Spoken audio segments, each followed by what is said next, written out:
Hey everyone, Wanderbot here, and welcome to, I guess, kind of sort of episode 0 of Shattered Planets. Now, if you guys have been following my channel for a while, you might be familiar with Grave of Man, which this is part of. This is the sequel series to the Grave of Man campaign. Things happened during the last campaign that kind of necessitated a switch over and kind of, not a reboot, but this is kind of the largely associated sequel, and so the whole everything that happened in the previous episode necessitated this switch over. So we're going from Dungeons and Dragons 5th edition to Pathfinder this time around, which should be kind of fun, and I'm really looking forward to it. It's got some neat new systems, some of which I might actually just establish as permanent health rules, house rules, from now on. And, some things that, might be carried over from 5th edition. We'll see.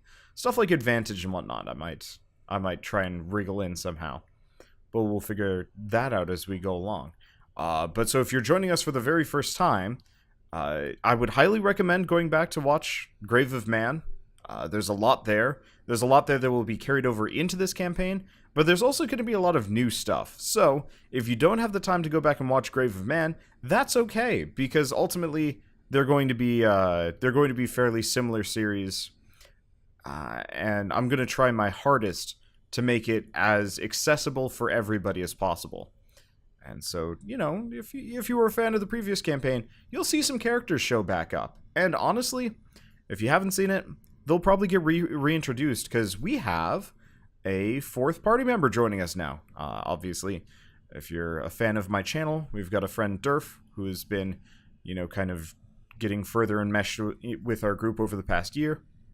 And we decided to bring him on as a permanent cast member for this series. At least until his character blows up and he decides he wants nothing to do with Starfinder anymore, but that's okay.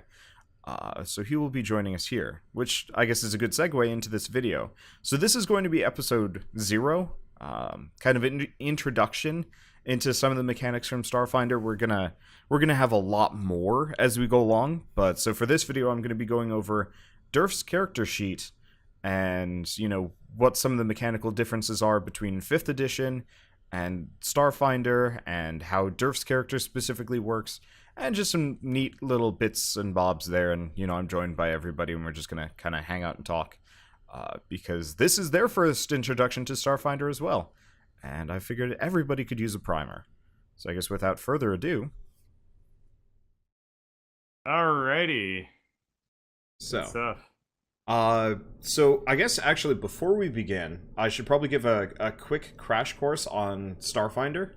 And I might put this up as a separate video or whatever. I'm just going to go over the basic character sheet, because a couple of things have changed since 5th edition, and I might as well just kind of go through them if you guys are fine with that.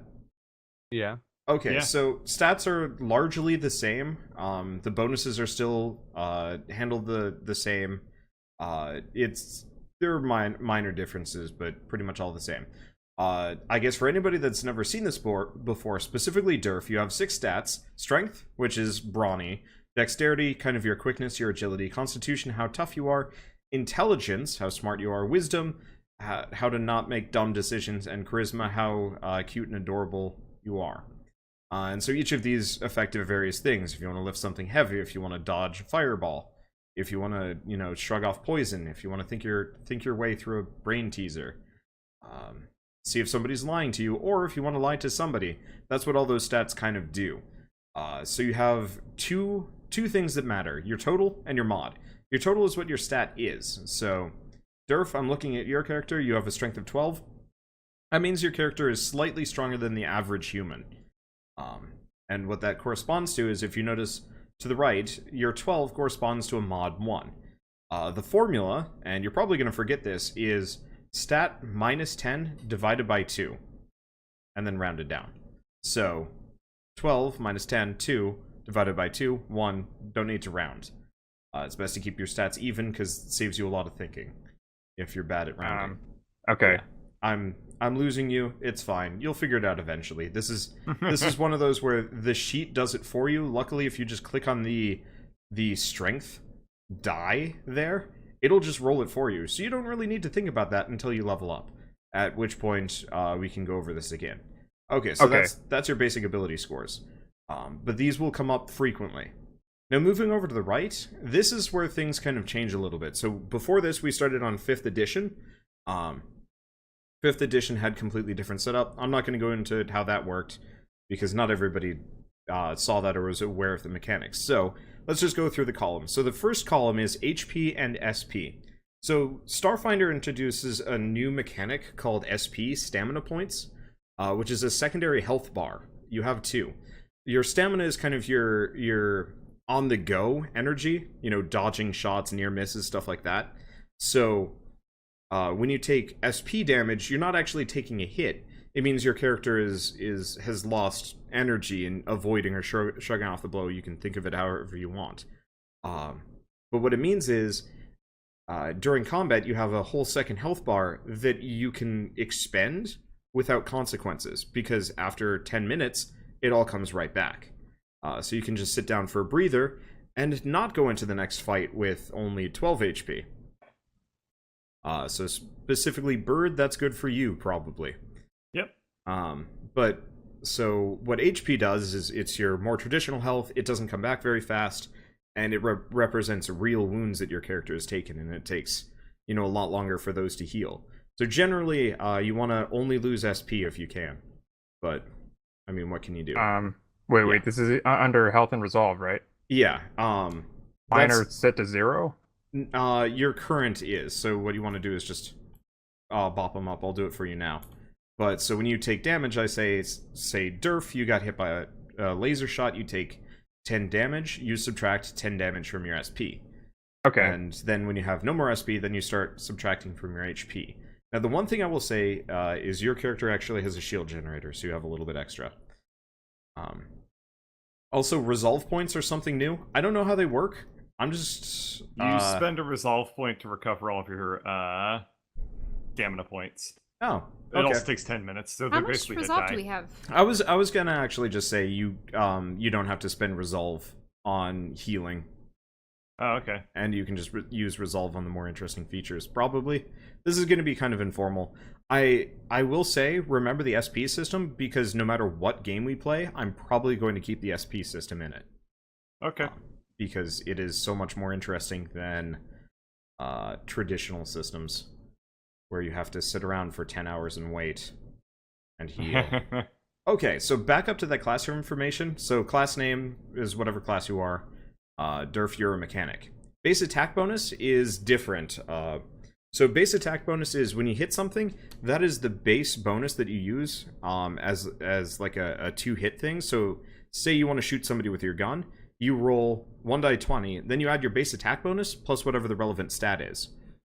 So right now you're level 12, your base attack bonus is 9. So say if you want to shoot somebody with your pistol, it's a 1 die 20 plus 9 plus an additional 3 for your dexterity. And so that goes up according to your level. And so in your case, it's three quarters Isn't of your that level. calculated automatically in a shot? Or no? Yes. So Durf, you don't have to worry about it. I'm just explaining what it is. Oh, okay, thank God. Yeah, if you guys go all the way down to the bottom, you can actually add weapons and spells and all sorts of things. So Durf just shot. Just by pressing that button. Real easy. Okay, skill ranks are kind of self-explanatory. 5th edition used a proficiency system slash whatever that bonus was. This one is a little weirder. Instead of just adding like a basic bonus to all of the skills that you have a pool of points. So if you wanted to be like a complete jack of all trades and spend a little bit of skill points here and there, so your character is good at jumping, bluffing, everything, you can. Or you can, spend them all in a couple of places. So every skill can have ranks up to your current character level. Oh, which I should probably drop Durf down. He's not level 13, he's level 12. I forgot. But so say if you really want to like max out your fisherman profession, which you have, then you put all 12 points in, and you are you just rolled a 28 in fishing. So that's kind of how skills work. I can get into it more later. But then after that, Okay. the other major difference for everybody else and for you is fortitude, reflex, and will. These are very important stats. So these are often the only things that you will roll apart from attacking and skills. So say if somebody casts like a mind control spell on you, that is where you'll respond with a will save. Luckily, you can just scroll down. There will be a section on your character sheet called Fort Reflex and Will. And so say if somebody's trying to mind control you, you just hit the will button, it rolls for you, does all the math, you don't have to worry about it. Unfortunately, you rolled a 10, you're now mind controlled. Tough. But so usually I'll ask you, or I'll say like, you are being hit by blank, roll a blank save. So you are being hit by a fireball, roll a reflex save to dodge it. Okay. Or, a grenade rolls to your feet, roll a reflex save to dive out of the way. So all you have to do really is just respond to my query with your answer, a basic roll. Super easy. And that's it for basic class information. We've already gone over health, kind of. Armor class. There is a slight difference here. Armor class is... There are two now, because Starfinder introduces energy weapons, so laser pistols, plasma pistols, so on and so forth. So you have two types of armor. You have energy armor class and kinetic armor class. They're usually pretty similar, but it's 10 plus whatever your armor is, plus your dexterity bonus. So in this case, you're wearing freebooter armor, and it gives you a pretty hefty bonus to both. Some characters and classes specialize in a little bit more, but for the most part, they'll generally be even. Okay. Let's see. One quick question about the grenade thrown at me. Instead of Yes. diving out of the way, do I have the option of kicking it back? Yes. I'd have to look up the rules for it. Well, isn't there There's a feat for feat it. for deflect? Yeah, well, there's deflect range attacks, but no, there's straight up a feat for... Yeah, I'm trying to deflect it with my feet. Funny. Athletics. In this case, I think it's actually called like pull the pin or whatever. But there's a specific like training that you can do. So that's There's already a Deadpool. By How do the you way, get where good at doing people are that? betting on when Flurf will destroy the galaxy. great. We've got 100 episodes and 25 episodes. Okay. Wait, what? We've derailed the story every 25 episodes on average. Yeah. Yep. Every 25 episodes, something destroys the campaign, and I have to go rewrite it. Yeah. So. But the last time was the most catastrophic, which I suppose, are you going to be doing a recap, Wander? Or, I will, sort of. or is it going to be one of those things where we're going to Nah, have this to is- explain to Flurf? This truly is going to Or be we kind of can't. We don't want to Or explain to not, Flurf. or not. Yeah. We have to explain keep it to a Flurf. secret. Yeah, We so have to keep it a secret. So Start a new life. I should probably mention, seeing as this is I think tied we should for- do this all from Derp's perspective and only what he knows as the intro character, and it's Yes. up to us Yeah. whether we choose to reveal these things. Yeah. And No, that that's sounds true. like a bad This- idea. Oh, That's you guys and true. your secrets. This is going to be a first episode on YouTube. Yeah, this is a new series. Yeah. You think this is some sort of effectively. clubhouse? This is my spaceship. So Don't tell your secrets here. you guys can reveal as much as you want. There will be crossover bits. I will have asides where like Alarn, Drez, and Greg, you will have specific things that have happened to you as a result of the events of the previous campaign. But for the most part, this will be not told from Flurf's perspective, but remember that one member of the party doesn't know everything. And so, up to you how much you want to share. And also, this does include other NPCs as well. You guys are relatively unknown until you become known. So anyway, there's one last thing I should probably mention. Actually, a couple of things for you, Durf, seeing as we're looking at your character. Yeah. Okay, so if you scroll down, you can see your armor section. Do you see it? Yep. Okay, so you have freebooter armor on. There's your bonuses. Your max dex is 6. ACP doesn't matter. Type is light. And you've got 3 things below that. Those are augments. Weapons and armor have slots in this game. And I'm not going to rules lawyer this too hard. But so I've slotted 3 things in for you. So you've got a force field that gives you 15 extra HP and recovers 4 per round. So try and remember that, but if you forget, it's okay. It just means you take more damage, because I'm not going to be able to remember that for you. But eventually, hopefully you'll remember it. Okay. But so beyond that, you also have a very limited jetpack that lets you fly 60 feet per round. Oh, right, I should probably explain how rounds work in a bit. I guess we'll do it now. Rounds are 6 seconds. Each round in combat is effectively your turn. You get 2 actions, usually attack and move, or move and attack. And you can do some other things too. So in this case, you could fly instead, but it's real slow and real clunky, and people can shoot at you real easy. But if you do need to fly somewhere, you can do it for about 100 minutes. And then you run out of charge, and you have to recharge your whole armor set. And you also have infrared vision, so you can see in the dark. Oh, okay. Yep. Let's see. Scrolling down a little bit more, you have an initiative thing. This is actually important. I'm kind of shocked it's all the way down here. I guess it doesn't really matter. But sometimes I'll ask you guys to roll for initiative.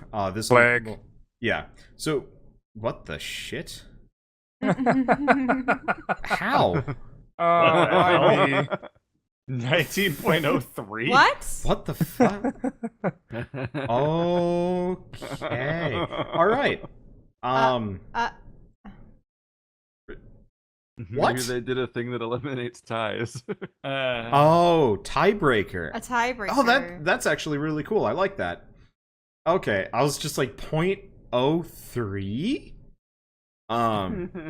But no, that actually makes a lot more sense. Okay, so initiative is when you act in combat. So you guys all just rolled initiative. Durf, you rolled a 19. Shell rolled a 1. Fallen flat on my face. Yeah, so Shell tripped. And then Bird and Keith are kind of slow. So you would go first in this initiative order, and we'd set up a little chart to see, and so you'd be able to pull off the first shot and so on and so forth. So whenever combat happens, you're going to want to probably scroll down to the initiative button and get ready to press that, because that's how I know. That's how I know when you get to take your turn. And then if you scroll down a little bit more, these are your feats and special abilities. I have not filled this in completely. You have an incomplete character.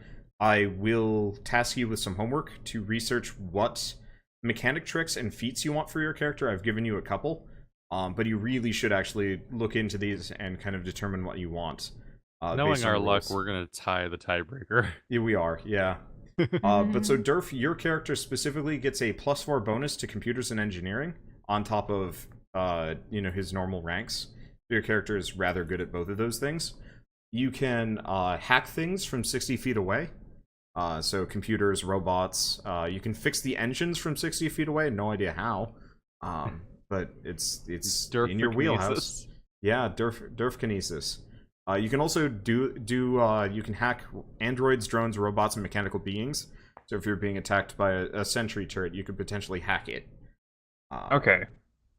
And cause it to, if it rolls low enough, you can actually mind control it. Below that is 6 mechanic tricks. Those are the mechanic tricks that I didn't feel like filling out. If you want to look at the chart, while we're kind of faffing around later, like when it's not your turn, that might be worth looking at. Otherwise, do it between. Toughness just gives you 1 extra stamina per level. I've already factored that in. Same thing with weapon focus. And then the last one is Technomantic Dabbler. I gave you 1 feat, which is specifically, you have 3 spells that you can cast. So you can heal objects for 1d4 HP every round as much as you want. So say if somebody breaks your gun, you can magically fix it. And you can also cast Token Spell, which is the most open-ended spell ever, but effectively if you want to color your hair blue or pink, or taste like apples instead of grape, that's what this spell is for. And you can also do like a bunch of other things.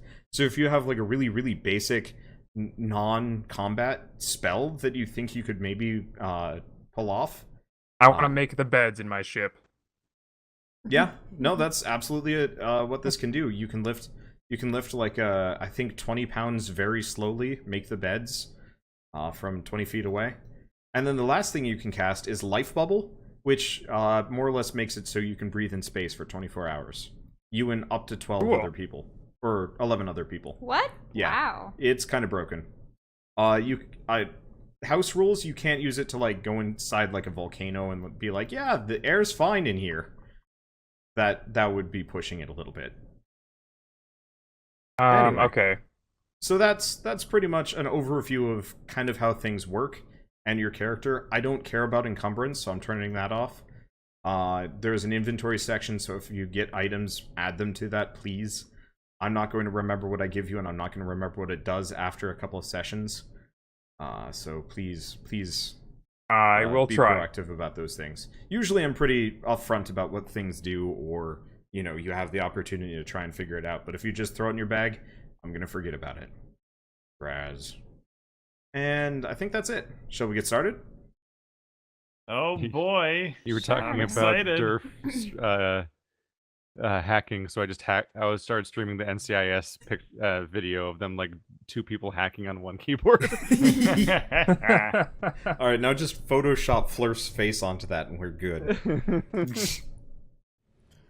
Alright, so that's it for episode 0. Not a very big one, not a very long one. Just figured I'd put this up as kind of an introduction to what's going on. Obviously, you could kind of see in the background what the maps are going to look like, at least for a little while. I'm reverting back to a more early Grave of Man style, and I'm going to try and make some higher res but purely top-down assets, and really try and take a leaf out of FTL's book, because I was killing myself on map design last time, and I think I've kind of learned my lesson, if you have seen Grave of Man, because I made these really, really nice maps, and they got kind of blown up, so it'd be a lot easier. It's a lot easier for me to just make a bunch of semi-generic assets and go from there, at least for me.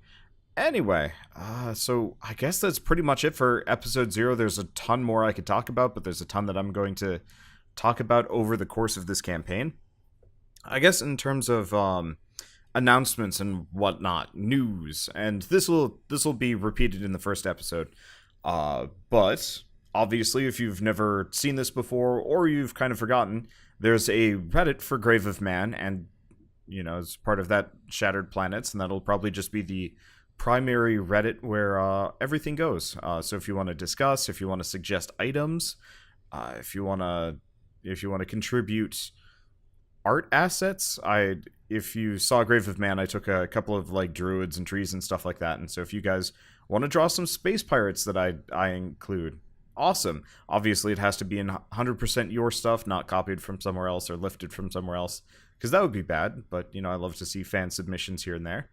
And also, of course, if you guys want to contribute to the discussion in a more, on Discord, I will also have a link to Discord below. Both of these. It's reddit.com/r/graveofman. That's easy enough, and I don't have a link on hand for Discord in memory, but there will be one in the description below. So if you want to come hang out with the community, there you go. And I guess apart from that, I will at some point, hopefully within the next month, get all of the old podcast going again. You know, get all the old episodes out and start getting the Shattered Planet episodes out as well, because I let that drop and I feel bad about that. But I guess that's enough rambling. I guess I'll see you guys on episode 1 of Shattered Planets. Thanks for watching.